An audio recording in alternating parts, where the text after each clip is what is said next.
All right, so I want to go ahead and make sure that I show how to actually use some of the features of LanSchool.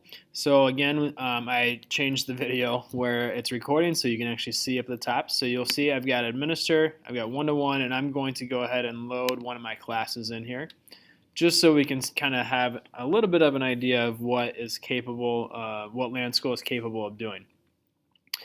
One of the tools that I use very often with LanSchool, and really one of the best features of it, is the ability to limit the web. So if you have very specific sites that your students need to access and need to go to, you can go into the limit web feature by hitting the down arrow. Let me go back and show it again. Hit the down arrow right here next to limit web and configure web limiting. And what that will do is that's going to bring up a list of sites that are allowed, so if you want to use that, or a list of sites that are blocked. Now, there is things that are blocked, but I've found that things can still slip through. So if you know exactly where your students need to be, a much easier and a much better option at times is to only allow them to go to this, the allowed sites. So for instance, in mine, this is my class web page, Google Classroom, Google Docs, Google Drive, different sites that I've specifically chosen that they're allowed to go to. If they try to go anywhere else on there, then it's going to block them and they're not going to be able to access that.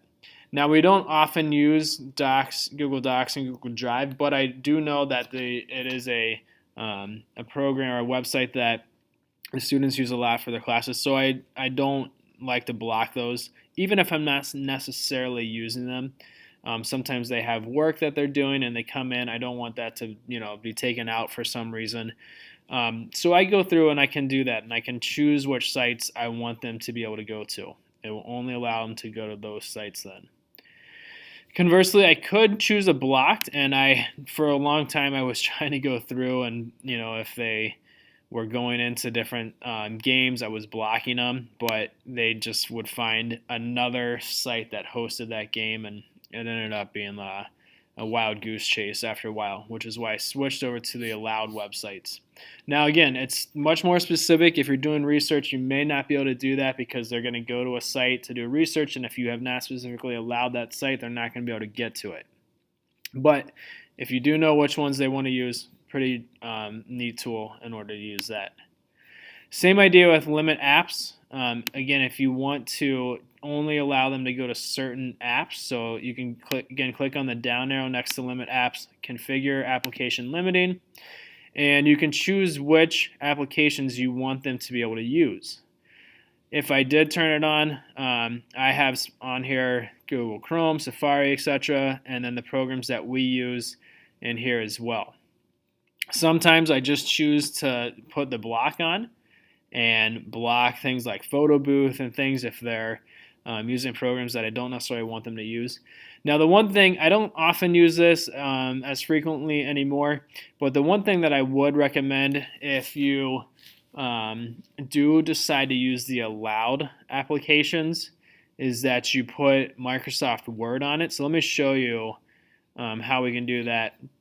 I actually already have Word open on my computer, so I can hit add and I can choose Microsoft Word and just hit add here, and it'll add it on there. Now, the reason that I recommend adding Microsoft Word as one of the applications that will be open is they may be working on a paper in another class, walk into your class with that paper up, and if you were to turn it on, the only to allow certain applications, and Word was not one of those, it would go ahead and close Word, and if they didn't save it, then that work could be lost. So that's kind of just something that I've noticed in the past. I've done it to a student, and that's how I learned. So kind of a good way to do it.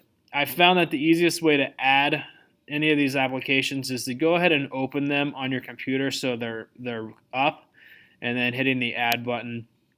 That way you can just click on whatever one it is. That will be the easiest way to do that. So that's a really good tool to use as well. You can blank out screens. So if you want to blank out the whole class, you could do that. You can add different messages that you want them to see. Or if there's a specific kid, you can click on them. This option would be available if they were actually on the computer and hit blank screen, and it would just blank out that student's screen. You can also speak to them through the computer. That kind of freaks them out. It's kind of interesting though. You can also send messages to the students. So whether you want to send one to the whole class, or again, if you want to click on a specific student and then click on message, you can send them a message. You can view all. I like to see them in this kind of snapshot view. You could also do what is it? Details, which shows more of this look. But I think the kind of view like this is a much handier way to do it. Those are the ones that I use often. There are a few others. Because I don't actually have a student on there. You can actually go in and control a student's computer. So I don't think I can show you that at the moment. But I could go in, if I clicked on a student's name, I could go in and click on that, and that would allow me to actually control their computer. And this could be handy if you're trying to demonstrate how to do something, and it's easier just to show them on there, and you maybe don't necessarily want to just grab their computer and show them how to do it. You could control the computer from yours and then do that and show what it is that they need to do as well. And so that's a pretty handy tool. A few preferences that you may want to check out. Underneath student, and you notice that right now mine just show the ID numbers, and I did that so that the names aren't showing up, but you can hit show student name, and that will show the names. Again, handy so that you know whose screen is actually showing by the name of the student, not just by the ID number. And let's see, anything else that is good to show, make sure. I think that's pretty good. So, yeah. So anyways, sometimes people get freaked out when they see like these speak and it says talk with student or listen to the student, which it literally does turn on their microphone and allows you to listen to whatever is happening.